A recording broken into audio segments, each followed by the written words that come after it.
Hello, everyone. Thanks for joining us for our third session of our virtual summit, which is called AI-enhanced ALPR for law enforcement workflows. We have Llewellyn Davies from Milestone and Anders Grafström from Axis. I'm Jan. This is Clifton from FF Group. Cool. Thank you, everyone, for joining. As Jan has spoken about, this is our third installment today, so thank you for all our guests for joining us for this, and we hope we can have a thorough discussion on one of my favorite topics, which is AI-enhanced ALPR and law enforcement workflows. And a guy coming from South Africa, there's lots of ALPR and law enforcement that we do pretty much all the time. So basically, we have Anders Grafström from Axis Sweden, who's a global end customer marketing manager for cities, and we have Llewellyn Davies, who's the senior solutions engineer for Milestone, Middle East Africa, and both have many years of experience in the physical security industry. So we look forward to your input on the topic today. If we take a look at, it's quite a broad topic, but if we look at AI-enhanced ALPR, and really, what does it mean? It's progressed far beyond just license plate recognition nowadays, where we're including vehicle attribute data like make, model, color, type, country, even, we're getting to region in some environments as well, where that vehicle is coming from. And apart from that, on the back end, there's a lot happening from an AI perspective as well, which, gives law enforcement, broader tools to, for their workflows. And for their investigations and their predictive, let's say, policing, we say it's predictive policing yet. So I think, I've got a question for both you, Llewellyn, and Anders, and, we can start with Anders and we go to Llewellyn. Which AI-enhanced technologies have you seen recently which have improved the efficiency of law enforcement entities in your region? And Llewellyn, I'm going to give you the whole of Middle East Africa, seeing as though you know that. And Anders, I'd like you to answer for Europe. So, Anders, what have you seen, from that perspective, and really AI-enhanced sort of technologies which are really helping law enforcement at the moment?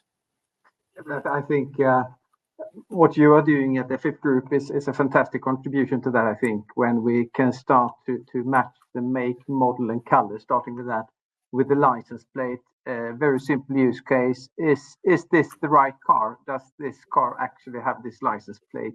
And you can start to track that. And I also think that with AI, we can teach our cameras to recognize so much more almost daily, by using the technology to train the cameras to understand many more attributes. I also think it's very interesting to see how we can use the cameras, not only looking at cars, but also looking at bicyclists or pedestrians, people in cities, and start to use that data in a smart way.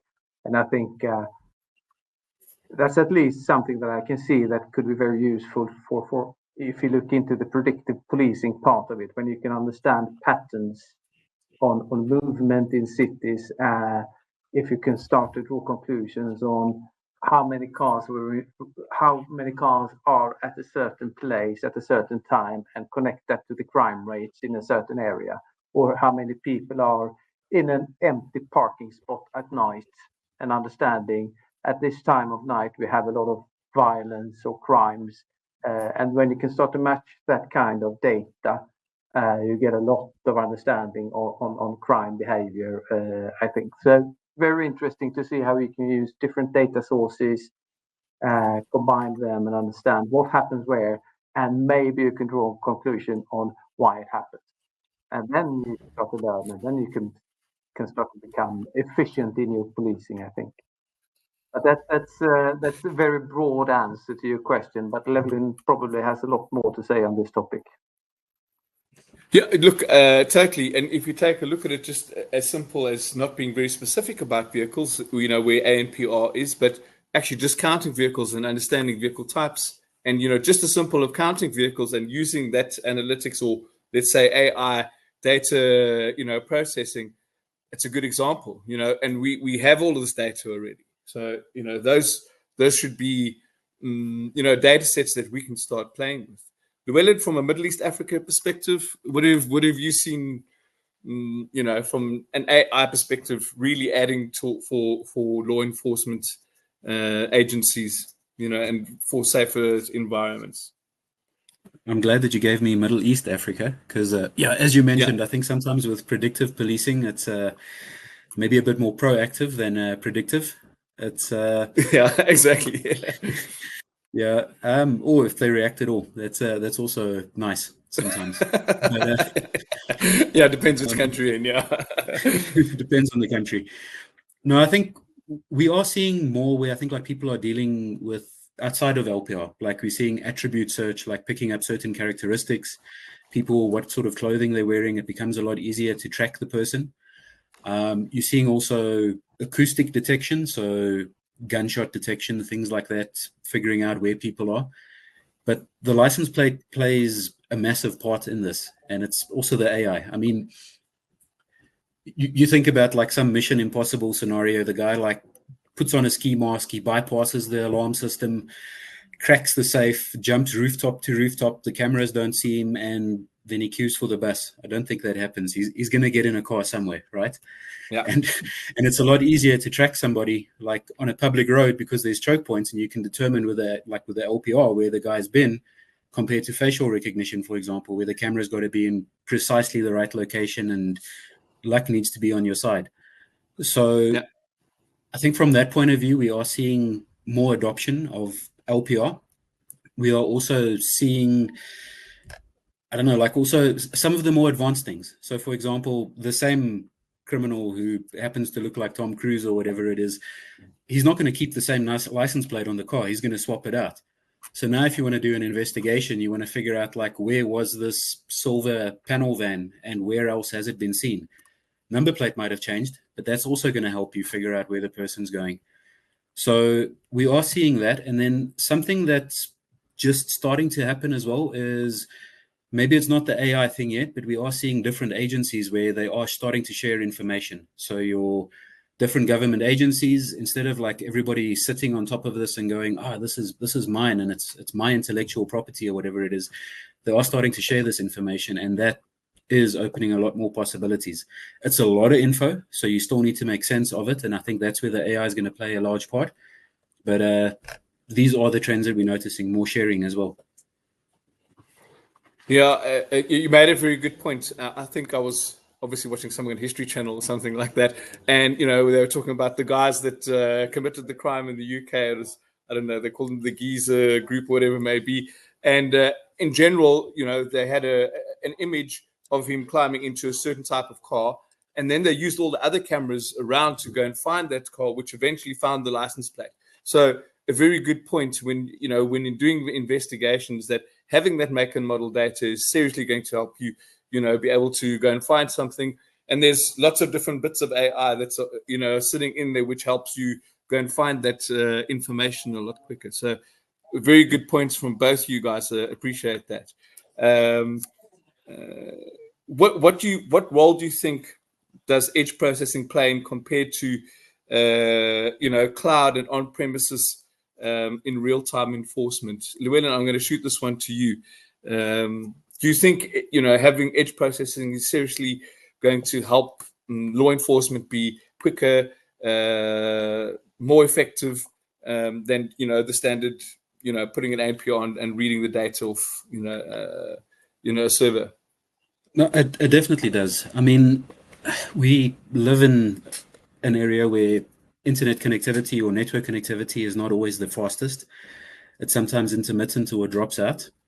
So if you look at this fog computing concept, where some of the processing is happening on the edge, some of it's sent to a data center or to cloud or to even on-prem or whatever it is, you can't always rely on having these feeds processed by a server and figuring things out that way. It's the situation is edge is just faster because it's getting the information in real time. So if you take detecting a vehicle, extracting the number plate, extracting the attributes of that, and sending maybe just that metadata over the network, that's going to be massively faster. There's still a place for the hybrid approach, and there's still a place, like not everything can be edge-based. You still need to consolidate the data to make sense of it and then act on it. But the more of that you shift to the edge, I think the more fault tolerant your system is, and also the faster you can react to it. I mean, there's just down the road here, Van Buren off-ramp, there's a hill where trucks go to die. And it's every day there's a truck that breaks down there, and then there's massive traffic jams and all of these sort of things. And the cops always seem to show up like an hour later once everybody's been sitting and cursing and swearing and like wondering when you're going to get home. But if they actually started making sense of that data and realizing that like between 4 o'clock in the afternoon and 6 p.m. something is going to break there, they can actually start being a bit more proactive and like sending somebody out ahead of time or have somebody on standby. Just like park at the nearest petrol station, you're definitely going to have a vehicle to tow out of the way. So the edge is going to give you that alert instantly. Yep, there's a problem here, traffic's backing up, but you still need to make sense of it centrally. Yeah, fog computing. That's a new one I'm going to have to look up. Thank you. I always learn a lot from you. Just make sure you pronounce it properly. So what is yeah, I definitely will. Anders, where do you see the role in edge processing playing a more advantage for law enforcement officers and I would say agencies? No, but I think it's very much what Llewellyn says. It's understanding immediately, having an alert sent from the camera, understanding the data, sending that data to the law enforcement officers to understand the situation, not having to look in real time through all the cameras, knowing where to look at what time through that alert. And then I think, as you say, the edge computing from being able to program it to send the alerts we want to know about. If there is an accident somewhere, as you say, you could also say that we see and detect some kind of traffic violation. We can send the license plate data and the car making model data directly to the system. We can have that sorted out through different channels to the right officers in the field to be able to kind of follow the car or whatever. So I think basically having it on the edge makes it a lot quicker and using, as Llewellyn says as well, which we see a lot, using less bandwidth, which is very important in many markets, because if you have a lot of cameras, you can't have an always on stream from all cameras at all times with a high quality.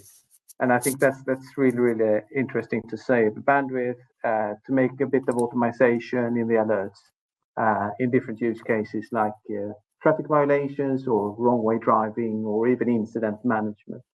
But I also think it's interesting connection back to the VMS, because if you know that something has happened, if you have something like a real-time crime center or a camera surveillance central, you get an alert to understand that there has been an accident, and then you can use the closest camera, look at what has happened, and make a really good assessment of the accident.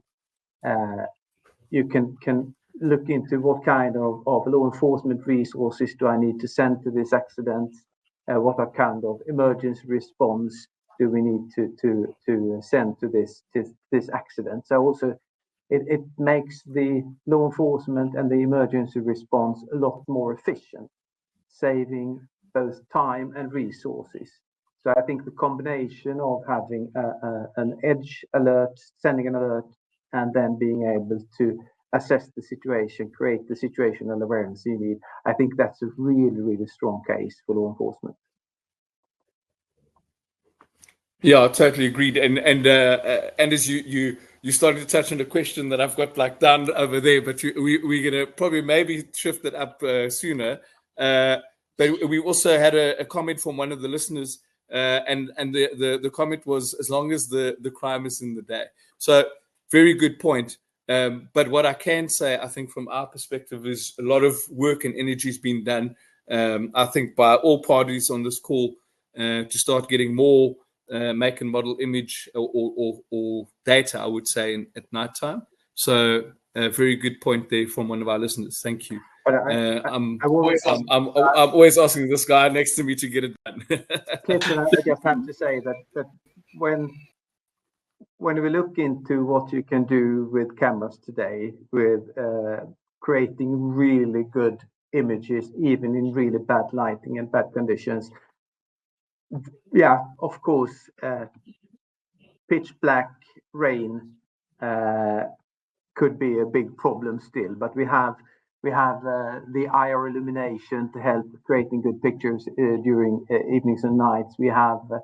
We can switch over to different technologies that might not be of the same forensic value, but can still help a lot when it comes to thermal cameras or using radar.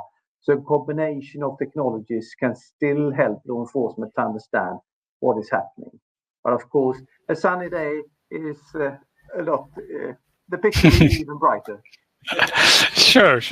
But it's especially with the latest cameras, we are, Clifton, you remember we have played with this Q1728 during the night, and we had we were in total darkness on the bridge, and we had colorful image.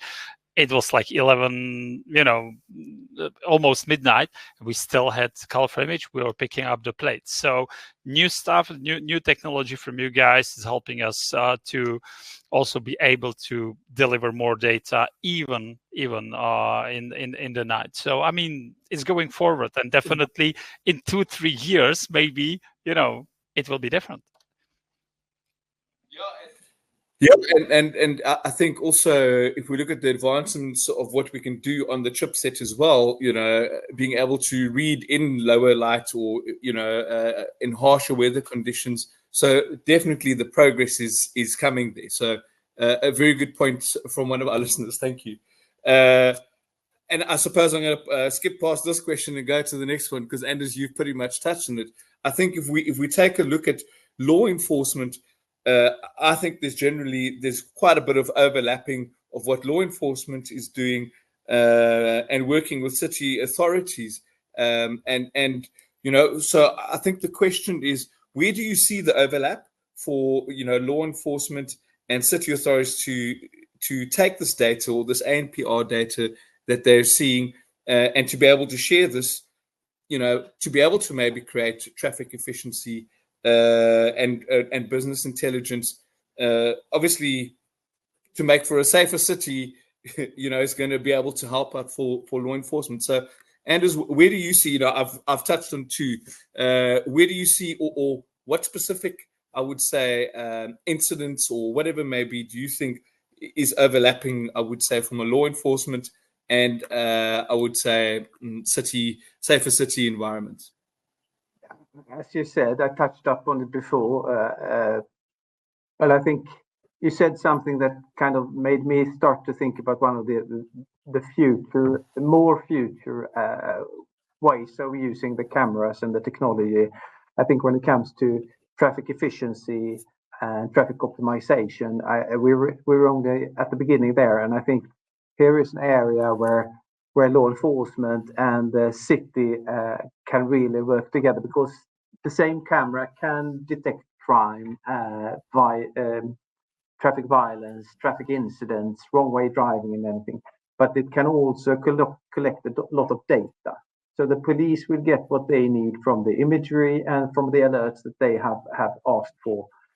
But the city can get all the data on what kind of traffic, what kind of cars, at what time of the day, to what extent, and so on. So they can get a very granular look up on the traffic situation throughout the city.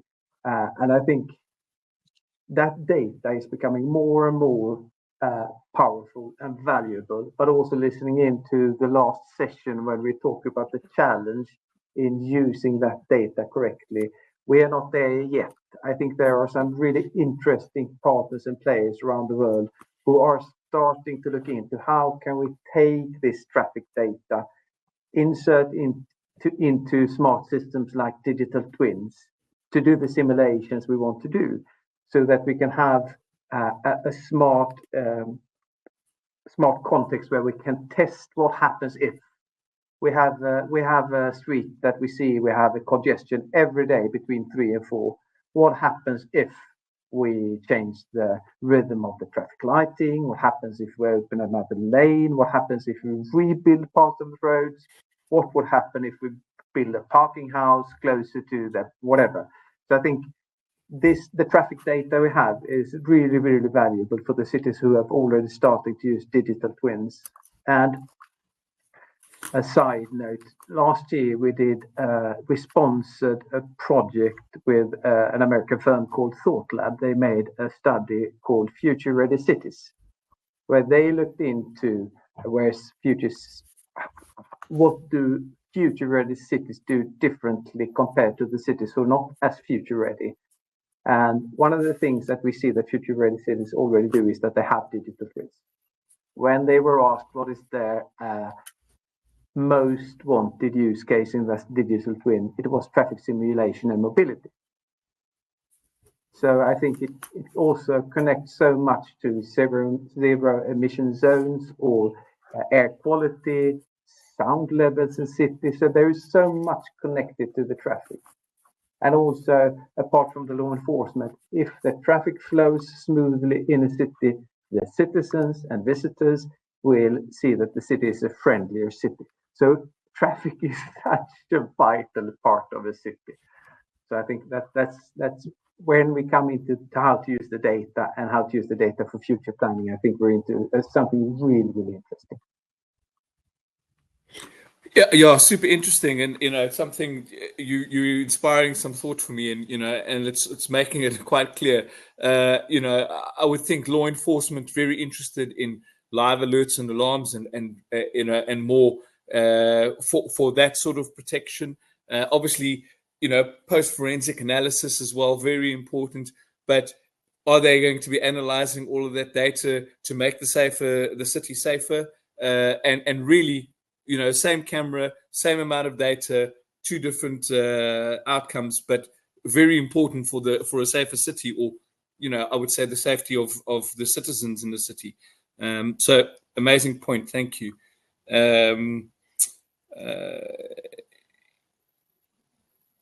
What ways do you think ALPR enhance investigations? So we've spoken about the real-time alerts, but what do we see from a forensic analysis after the fact, some form of pattern analysis, historical searches? Llewellyn, I'm going to direct this at you because you've got quite a bit of experience in this with multiple different products, because you get to see quite a lot of different products in Milestone.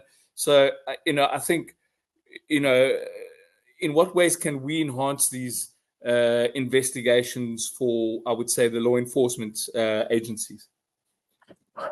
I think it actually ties into the other question as well, because number one, traffic is always a problem. I mean, in South Africa and in Africa, we're used to this like smash and grab type of robbery.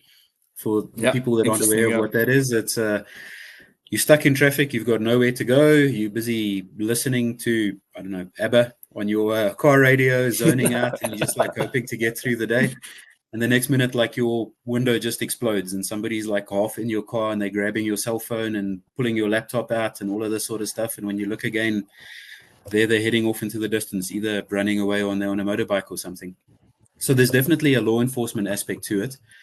There's also an aspect where there's many cities that I just don't want to go to because of the traffic. And it's like, I refuse to drive there. I need somebody to come and fetch me and drive me somewhere because I'm going to have an accident. I'm going to run somebody over that's lawless or whatever it is. So that affects tourism. It's not just me who feels that way. But these are trends and analysis that you can pick up. So you can figure out that certain days, certain times, certain days of the week, or there's things that are occurring, whether it's environmental factors, like rain. Everybody forgets how to drive. Like in South Africa, 25% of the people, whenever there's a bit of heavy rain, 25% of them decide that they need to do 40 kilometers an hour in the fast lane, and the other 25% decide that they need to do 160 kilometers an hour in the slow lane, and it just becomes chaos, people skidding out. But you can pick up on these trends. You can run this through GPUs, large models. You can start picking up heat mapping. You can start figuring out the common paths that people take and where they're ending up. The technology exists. So, yeah, it's both. It's city planning. It's getting people out and maybe ignoring the traffic lights, getting a traffic officer there to direct traffic and get things going again.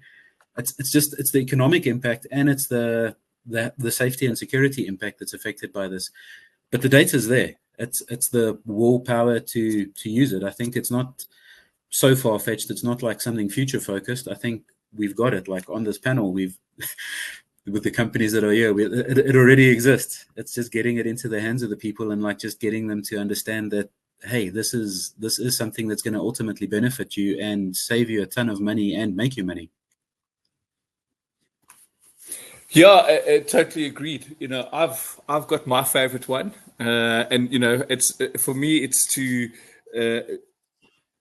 start understanding unknowns, right? So if we take a look at looking at database lists, etc., you know, all of that's available to us. But how do we start pointing out, I would say, the unknowns, right? So the unknowns, I've got my favorite one. It's the frequency alarm, you know, type of environment. Is if we've seen the same vehicle in this environment so many times, and you know, we spoke about it other day.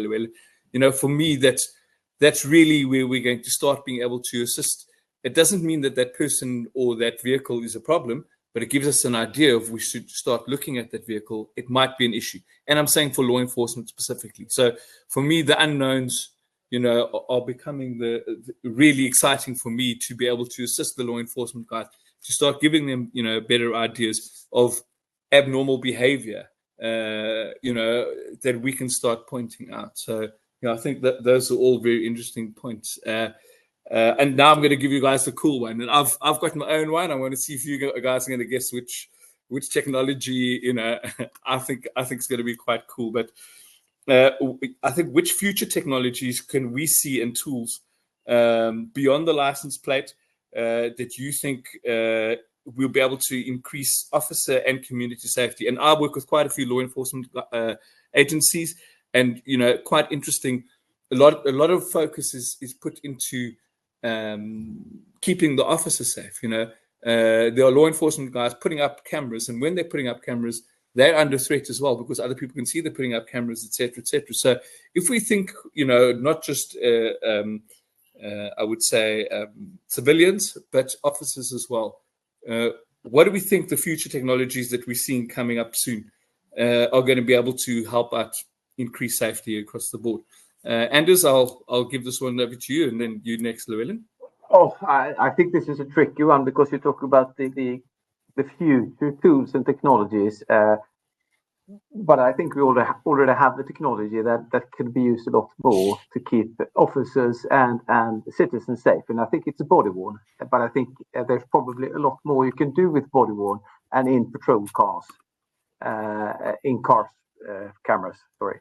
But I think body worn is a very interesting camera because it documents from the wearer's perspective what happens, which is really good for the citizens because then you could identify potential misbehavior from the police perspective. But on the other hand, the police can also really document what is happening. So there is no kind of question on what's happening. This is cyber secured, evidence proved stream from a body worn camera, and I think that can help a lot in keeping officers and citizens safe as one tool. But I think we've been on to it before, and I think Dalibor and the others in the prior session also talked about it a lot. And I think several challenges. One thing that I think you said something about it, Llewellyn, as well. I think acoustic sensors is also something that can be of more use. We know that listening is really hard from the privacy and integrity perspective because citizens don't want us to listen in on the conversations. But we can use sound again as an alert, understanding if it's a gunshot or if it's breaking glass or whatnot. So by understanding the nature of the sound, we can also understand what is happening. And I think that is something that will help us a lot more going forward in cities. And that, of course, can help us give more dimensions. So I think this multi-sensor might probably be the future where you mix technologies like sound or thermal, radar, vision, and whatnot. So I think that would be my answer for now, at least. Yeah, I like the answer. I've been heavily involved in doing live vehicle detection things as well, so I like the answer as well because amazingly enough, we can also associate how loud a vehicle is with that metadata, which once again assists us with building those digital twins. So yeah, I think that from a future perspective, which is not too far away, is a really good response. Thank you, Llewellyn. What technologies do you think future, not too far away, do you think is really going to be able to help law enforcement officers and I would say citizens for safety? So I would say I agree with Anders, like great minds think alike. So if your answer is different, then you're going to be the odd one out. But yeah, I think it's body-worn cameras. I think that is a massive one. I think vehicle-mounted cameras as well. The acoustic sensors. Look, cameras are great and they make a massive impact, but they can't be everywhere. You can't have like 100% coverage. So something happens and it's out of sight. That person who's wearing the camera, who arrives there, that first responder, he's your eyes and ears. That streaming back into the control room makes a massive difference. It gives everybody a picture, a situational overview of what's going on, even if they can't see off the existing cameras. They might have an idea, but the ultimate reality of what is happening right now, that's off the person that's wearing it, or it's over to the first vehicle that arrives on the scene. Maybe in the future we look at like law enforcement drones or something. If that same officer is stuck in traffic, maybe he can deploy something from his car, just fly it a couple of 100 meters up the road and get a better situational awareness of what he's walking into as well. That with the sensors. Yeah. And I think where the AI is going to play a part as well, because bringing it back to AI, is maybe more contextual awareness of what's going on. So if somebody's busy talking, you can get maybe live speech transcription. He's busy questioning somebody. Maybe the control room can give feedback as to ask this question or ask that question. Large language models, I know that might be more problematic in some parts of the world than other parts of the world. But yeah, I think it's basically that and just making more sense of the data. It's not always just about the camera. The camera is probably the most powerful IoT sensor that you can have, because it's the same as the Mark I human eyeball. It's like anything that you can see with your eye. Like if the camera's got the contextual AI behind it that understands what it's looking at. But we have got more sensors. We've got smell, we've got hearing, we've got all of these things. So we can start bringing that into one sensor fusion package. And I think that's not too far off. Yeah, I totally agree, and that's a great response, Jan. This one's going to be for you. I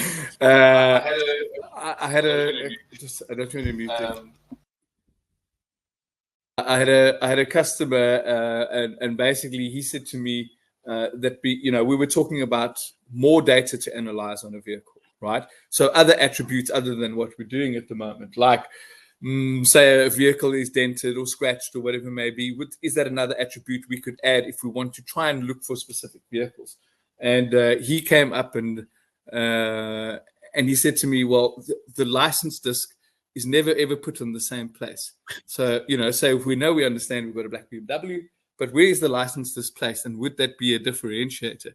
So I'm going to ask Jan if we think that's something that's going to be possible. There is, a lot of things which will be possible. We just have to choose what to do first, what to do next. But definitely, from this point of view, what we are looking at is, damaged vehicles, additional equipment, like these snorkels on Jeeps, like these bumpers, roof boxes, whatever. It's like additional equipment on the car which makes the car unique. With AI, it's much easier to add these characteristics to the recognition. We are just like one step from it, and that's one thing. Second, we can go deeper. Not only make model, but we can tell you also the generation, so approximate years when the car was manufactured, because there are several generations, make 1, make 2, make 3. That's also one thing. And we can also classify vehicles a little bit more in detail.